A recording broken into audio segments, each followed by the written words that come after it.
یہ programme American dream homes کے تعاون سے پیش کیا جا رہا ہے۔ اپنا گھر بنانے کا خواب آپ دیکھیں، تعبیر ہماری امریکن ڈریم ہومز۔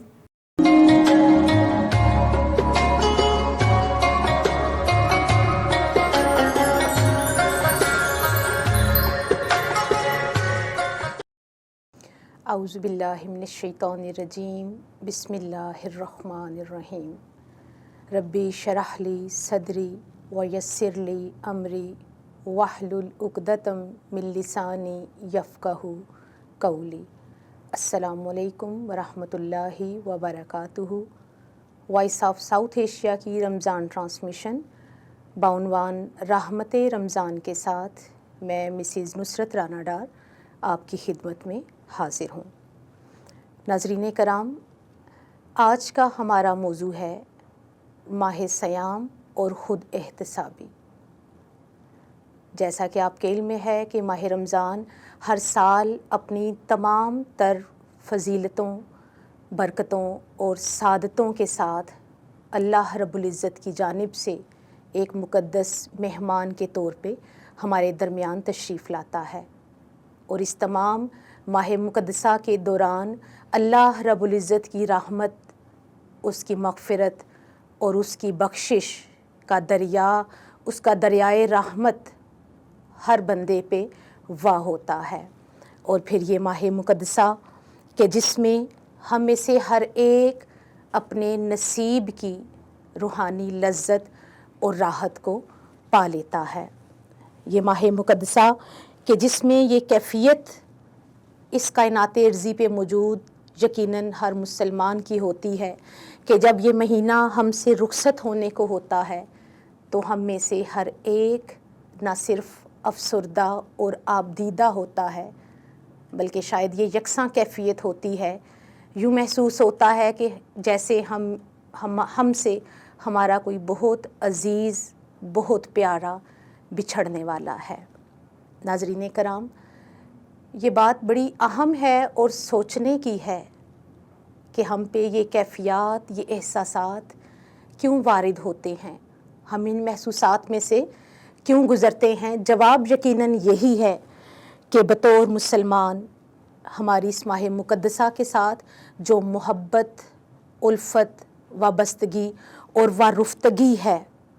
وہ باقی مہینوں کی نسبت زیادہ ہے۔ اس کا ایک سبب یہ بھی ہے کہ رب کائنات اس مبارک مہینے میں ہم گناہگاروں پہ اپنی نوازشات، اپنے کرم کی جو بارش کرتے ہیں، جو سلسلہ جاری رکھتے ہیں، وہ نسبتاً باقی مہینوں کی زیادہ ہے۔ اور پھر اس ماہ مقدسہ میں ہمیں انواع و اقسام کی نعمتیں میسر آتی ہیں۔ یہ ماہ مقدسہ جو نیکیوں کا موسم بہار ہے اور ہر عشرہ اپنے عروج پہ ہوتا ہے، ہر طرف رحمت ہی رحمت، برکت ہی برکت اور ہر سو نعمت ہی نعمت دیکھنے کو ملتی ہے۔ یہی وجہ ہے، جیسا کہ میں نے عرض کی، کہ یہ ماہ مقدسہ جب رخصت ہونے کو آتا ہے تو ہمیں غمگین کر دیتا ہے۔ ان تمام تر قابل قدر احساسات اور محسوسات کے باوجود ناظرین کرام، آج ہمیں بحیثیت امت مسلمہ کچھ نکات پہ کچھ دیر رک کے، ٹھہر کے غور کرنا ہے۔ اور یہ قابل غور طلب نکات یہ ہیں کہ کیا کبھی ہم نے سوچا کہ یہ ماہ مقدسہ اللہ رب العزت کی طرف سے ہر سال ہماری زندگی میں کیوں بھیجا جاتا ہے، اور یہ کہ اس ماہ مقدسہ میں صیام و قیام اللیل کا مقصد کیا ہے، یہ ماہ مقدسہ ہم سے کیا تقاضے کرتا ہے اور کیا ہم وہ تقاضے پورے کرتے ہیں۔ اور پھر ہم سب کو اس ماہ مقدسہ میں خود احتسابی کے لیے بھی پیش کرنا ہوگا، اپنے شب و روز کا جائزہ لینا ہوگا کہ ہم کہاں کھڑے ہیں۔ اور پھر یہ بھی اہم ہے کہ ہم نے اس ماہ مقدسہ سے کتنا فائدہ اٹھایا، اپنے ذاتی احوال کی کتنی اصلاح کے لیے فکر مندی ہوئی، اور اس فکر مندی میں کامیاب ہونے میں کتنا وقت صرف کیا، اور یہ کہ ہم نے اپنے اعمال و افعال کس حد تک درست کر لیے، اپنے اخلاق و اطوار کو کس حد تک مزین اور پاکیزہ بنانے میں ہم کامیاب ہوئے ہیں۔ کیا ہم نے اپنے والدین، اپنے رشتہ داروں، اپنے عزیز احباب اور اپنے ہمسایوں کے حقوق کا خیال رکھا، حسن سلوک کا مظاہرہ کیا یا نہیں کیا؟ اگر ہم خود احتسابی کے اس عمل میں، اس امتحان میں کامیاب ٹھہرے تو یقیناً مقام شکر ہے، وگرنہ ہمیں یہ ماہ مقدسہ اس فکر کی بھی دعوت دیتا ہے، ان امور کی جانب رجوع کرنے کی، پلٹ کے سوچنے کی دعوت دیتا ہے جن امور کا بھی میں نے آپ کے سامنے تذکرہ کیا ہے۔ اس لیے کہ اگر ہم خود احتسابی کے اس امتحان میں ناکام ٹھہرے تو شاید ہمارا حال حدیث مبارکہ میں بیان کردہ ان لوگوں جیسا ہوگا۔ مفہوم حدیث ہے کہ بہت سے لوگ ایسے بھی ہوں گے کہ جن کا رمضان، جن کا صیام و قیام اللیل فقط بھوک اور پیاس ہوگا، اس کے علاوہ کچھ نہیں ہوگا۔ تو آئیے ماہ رمضان کے دوران اور بعد از ماہ رمضان اپنے انفرادی اور اجتماعی معاملات و معمولات کا ایک مختصر سا جائزہ لینے کے بعد اس سوال کے جواب تک پہنچنے کی کوشش کرتے ہیں جو میں نے ابتدا میں آپ کے سامنے رکھا کہ آج ہم کہاں کھڑے ہیں۔ وہ خود احتسابی کا عمل کرتے ہیں، اس خود احتسابی کے عمل میں سے ہر ایک خود کو گزارتا ہے تاکہ ہم جان سکیں کہ کیا ہم اس ماہ مقدسہ کے مقصد کو حاصل کرنے میں کامیاب ہوئے ہیں یا نہیں ہوئے۔ اور آگے چل کے انشاءاللہ اس پہ بھی بات ہوگی کہ اگر کامیاب نہیں ہوئے تو اس کا سبب، اس کے عوامل محرکات کیا ہیں اور کیا صورت ہے، کس انداز سے ہم اس کے ثمرات کو سمیٹ سکتے ہیں۔ تو دوران رمضان اگر ہم اپنے انفرادی اور اجتماعی معمولات کا جائزہ لینے کی بات کریں تو جیسا کہ آپ کے سامنے ہے کہ ہر بندے مومن میں ایک نیکی کے جذبے کی بیداری اور اس کی شدت ہمیں محسوس ہوتی ہے۔ عبادات اور تلاوت قرآنیہ کا وہ ذوق و شوق جو شاید ہمیں رمضان کے علاوہ دیگر مہینوں میں میسر نہیں آتا، دیکھنے کو نہیں ملتا، وہ اس ماہ مقدسہ میں ہم دیکھ سکتے ہیں۔ اسی طرح سے والدین، اہل خانہ، اقربا، ہمسایوں اور دوستوں کے درمیان باہم تعلق اور میل جول بھی بڑھ جاتا ہے۔ ہم میں سے ہر ایک غربا اور مساکین کی طرف متوجہ ہوتا ہے، ان کو اپنے کھانوں میں شامل کرتے ہیں۔ سخاوت اور انفاق فی سبیل اللہ کا رجحان باقی مہینوں کی نسبت اس ماہ مقدسہ میں زیادہ بڑھ جاتا ہے۔ اسی طرح سے ہم اپنوں اور بیگانوں سب کے ساتھ انتہائی ملنساری کے ساتھ پیش آتے ہیں، بیماروں کی تیمارداری اور ان کے علاج معالجہ کے لیے عطیات، صدقات اور انفاق کرنے جیسے اعمال خیر بھی بڑھ جاتے ہیں۔ اور پھر اسی طرح سے یہ دائرہ کار گھروں سے نکل کے مساجد میں اور مساجد کے بعد ہمیں گلی کوچوں میں بھی دیکھنے کو ملتا ہے۔ یہ دائرہ وسعت اختیار کر جاتا ہے اور احترام رمضان میں ہم دیکھتے ہیں کہ اشیاء کے نرخ کم کر دیے جاتے ہیں، ملازمین کو جلدی چھٹی دی جاتی ہے تاکہ ان کے مشقت کے اوقات میں نہ صرف کمی آ سکے بلکہ وہ بر وقت اپنے گھر پہنچ کے اپنے اہل خانہ کے ساتھ افطاری میں شامل ہو سکیں۔ اسی طرح سے ہمارے گرد و پیش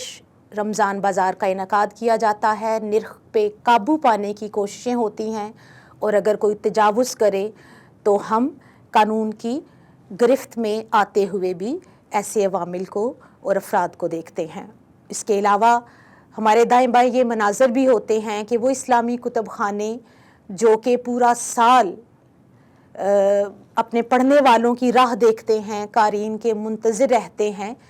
یہ اسلامی کتب خانے بھی آباد ہوتے ہیں۔ اور اسی طرح سے دوران رمضان مقدسہ واعظین اور علماء کے درس و بیان کا سلسلہ بھی بڑے تسلسل اور استقامت کے ساتھ پورا ماہ جاری رہتا ہے۔ شادی حال جو پورا سال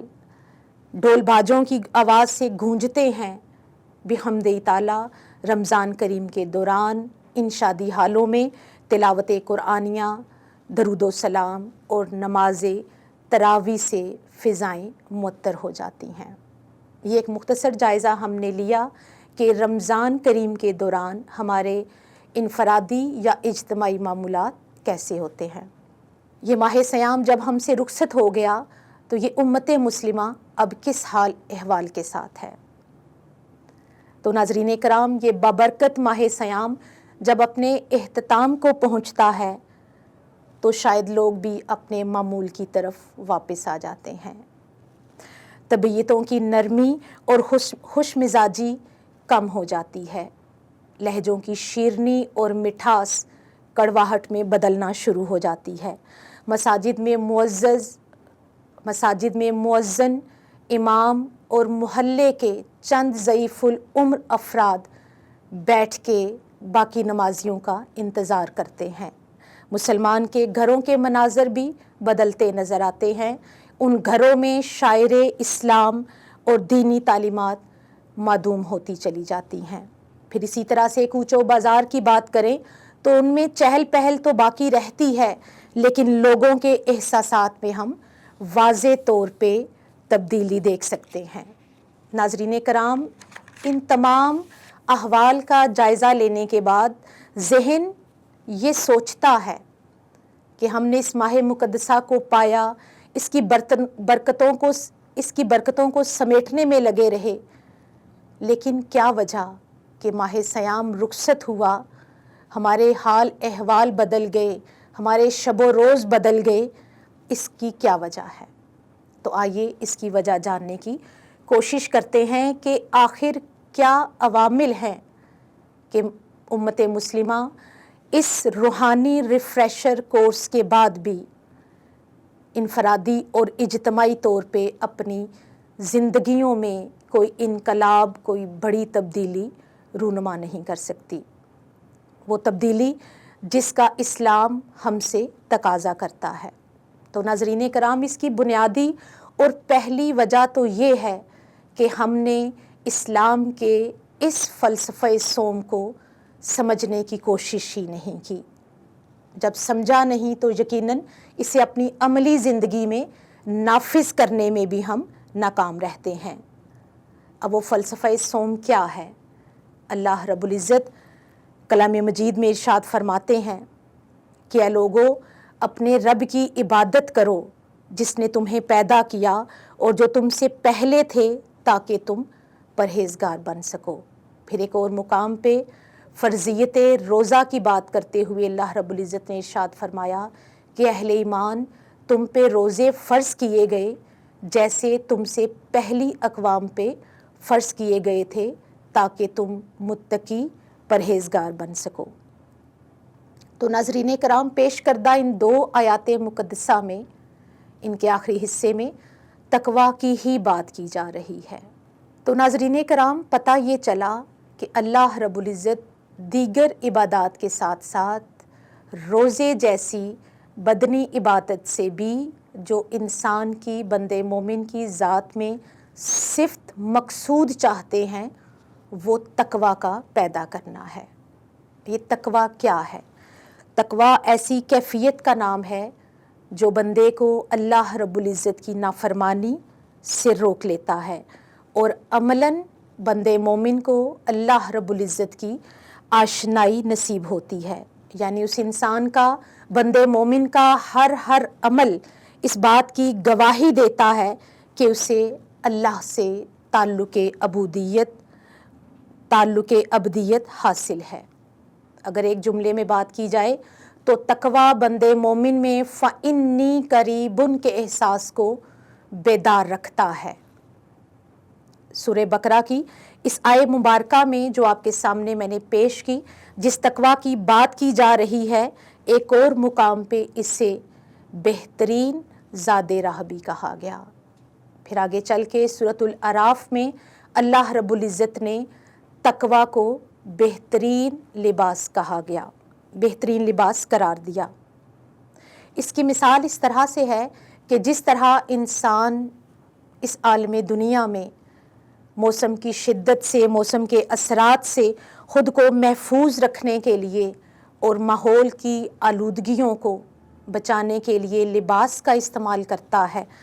اسی طرح سے کلام مجید بندے مومن کو تقویٰ کے اس روحانی لباس کو اوڑھنے کی بات کرتا ہے، وہ لباس جو پہن لینے کے بعد، ملبوس کر لینے کے بعد بندے مومن باطن کے گناہ، علائشوں، آلودگیوں اور برے ماحول سے خود کو محفوظ کر لیتا ہے، بچا لیتا ہے۔ ناظرین کرام، اب پھر یہی سوال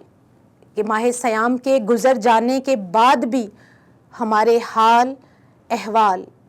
معاملات اور معمولات میں بہتری کیوں نہیں آتی؟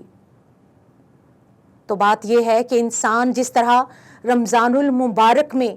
تقویٰ کا لباس پہن کر گناہوں سے خود کو دور رکھ سکتا ہے، تو ضرورت اس امر کی ہے کہ بندے مومن غیر رمضان میں بھی، یعنی رمضان کے بعد باقی مہینوں میں بھی تقویٰ کے اس لباس کو پہنے۔ اس سے مراد یہ کہ اپنے حسن نیت اور حسن اعمال کے سلسلے کو تا عمر جاری اور ساری رکھے۔ اور دوسرا اہم نقطہ جو اس سلسلے میں آپ کے سامنے رکھنا چاہوں گی وہ یہ کہ کلام مجید میں متقین کی جو ایک صفت بیان ہوئی، جو کہ معاشرتی زندگی میں سمجھتی ہوں انتہائی اہم ہے، وہ یہ بیان ہوئی کہ بندے مومن نیکی کے کاموں میں ایک دوسرے کے ساتھ تعاون کرنے والا بنے اور بدی، معصیت اور گناہ کے کاموں میں نہ صرف خود کو روکے بلکہ دوسروں کے ساتھ تعاون نہ کرے، دست و بازو نہ بنے۔ تو ہمیں ماہ صیام کی برکات اور ثمرات کو سمیٹنے کے لیے اور اس کے مقصد کو پانے کے لیے یہ بھی لازم ہے کہ ہم اس فارمولے اور اس نسخے کو بھی اپنی زندگی میں شامل رکھیں، زندگی کو نیکی اور خیر کے کاموں میں مصروف رکھیں۔ ناظرین اکرام، اس سلسلے میں ایک اہم نقطہ ہے، وہ یہ ہے کہ ہم سب کو عمل خیر پہ ہمیشگی اور مداومت اختیار کرنے کی ضرورت ہے، یعنی وہ تمام اعمال، افعال جو ہم سب ماہ صیام میں تو بڑی خوش دلی سے کر رہے ہوتے ہیں، اس لیے کہ ان کا حکم ماہ صیام میں کرنے کا ہے، لیکن نقطہ یہ اہم ہے کہ یقیناً وہ تمام تعلیمات اسلامیہ جن پہ عمل پیرا ہونے کی ضرورت ماہ صیام میں ہے، اتنی ہی ضرورت دیگر مہینوں میں بھی بندے مومن کے لیے ہے کہ پابندی کے ساتھ ان پہ عمل پیرا رہے اور فرائض کی تکمیل کے بعد وہ نیک اعمال، چاہے ان کی مقدار تھوڑی ہی کیوں نہ ہو، بندے مومن اس پہ دوام حاصل کرنے کی جد و جہد میں لگا رہے، جس کا ذکر صحیح بخاری میں منقول ام المومنین سیدہ عائشہ ختیجہ سے مروی ایک حدیث مبارکہ میں بھی ہے، جس میں آقا کریم صلی اللہ علیہ وآلہ وسلم نے فرمایا کہ وہ عمل اللہ کے نزدیک محبوب ہے جس میں استقامت اور ہمیشگی پائی جائے، اور پھر فرمایا کہ چاہے وہ عمل تھوڑا ہی، مختصر ہی کیوں نہ ہو۔ پھر اس سوال کا جواب جس کو ہم آج تلاش کرنے کی کوشش میں ہیں کہ ہمارے احوال ماہ صیام کے بعد کیوں نہیں بدلتے، تو اس کے جواب میں یہ ایک امر بڑا اہم ہے کہ رمضان کے رخصت ہونے کے بعد بھی بندے مومن کی طاعت، عبادات، ریاضت اور مجاہدات کا یہ سلسلہ تھمنا نہیں چاہیے، اس لیے کہ ہم رمضان کریم کے روحانی ثمرات کو سمیٹ کر اپنی آئندہ زندگی میں بھی اللہ اور اس کے رسول صلی اللہ علیہ وآلہ وسلم کے احکامات کی روشنی میں ان تمام سلسلوں کو جاری رکھ کے اپنی ذات میں، اپنی اصلاح میں بہتری لا سکتے ہیں۔ اس لیے کہ ہمارا نفس اگر ہمیں نیک اعمال سے روکے گا بھی تو انشاءاللہ ہم ان طاعات اور عبادات، مجاہدات کے سلسلے کے ذریعے اپنے نفس پہ قابو پا لیں گے۔ اور پھر آخری نقطہ یہ کہ ہم سب کو ماہ سیام کے اس پیغام کو سمجھنے کی نہ صرف کوشش کرنی ہے بلکہ شب و روز اس کے حصول کے لیے کوشاں رہنا ہے کہ رمضان کریم دراصل بندے مومن میں کیسی صفات پیدا کرنا چاہتا ہے۔ ناظرین کرام، وہ صفات صبر و استقامت ہے، وہ صفت ضبط نفس ہے، مجاہدہ نفس اور محاسبہ نفس ہے، ہمدردی اور غمخواری، خدمت انسانیت، حسن اخلاق، حسن نیت، حسن معاشرت اور معاشرتی بیماریوں سے کنارہ کشی ہے۔ یہ وہ تمام تر صفات ہیں جو اللہ رب العزت ماہ سیام کے ایک مہینے کے اس ٹریننگ کورس کے ذریعے، اس ٹریننگ منتھ کے ذریعے ہر بندے مومن میں دیکھنا چاہتے ہیں۔ یہ مہینہ جو ہماری جسمانی روحانی تربیت کا مہینہ ہے، ہمیں اس کی طرف متوجہ ہونا ہوگا اور اس کی حقیقت کو پانا ہوگا، اس لیے کہ جب ہم عام دنوں میں بھی ان امور خیر میں مشغول رہیں گے، ان صفات عالیہ کو پانے کی کوشش میں رہیں گے، تو یقیناً ہمارے سیرت و کردار کی پاکیزگی، طہارت میں قبولیت بھی ہوگی اور اللہ پاک اس میں اضافہ بھی فرما دے گا۔ اللہ رب العزت کی بارگاہ میں دعا گو ہوں کہ وہ ہمیں صورت روزہ کے ساتھ ساتھ حقیقت روزہ کو بھی سمجھنے کی توفیق عطا فرمائے۔ وما علیہ الا البلاغ۔ السلام علیکم ورحمۃ اللہ وبرکاتہ۔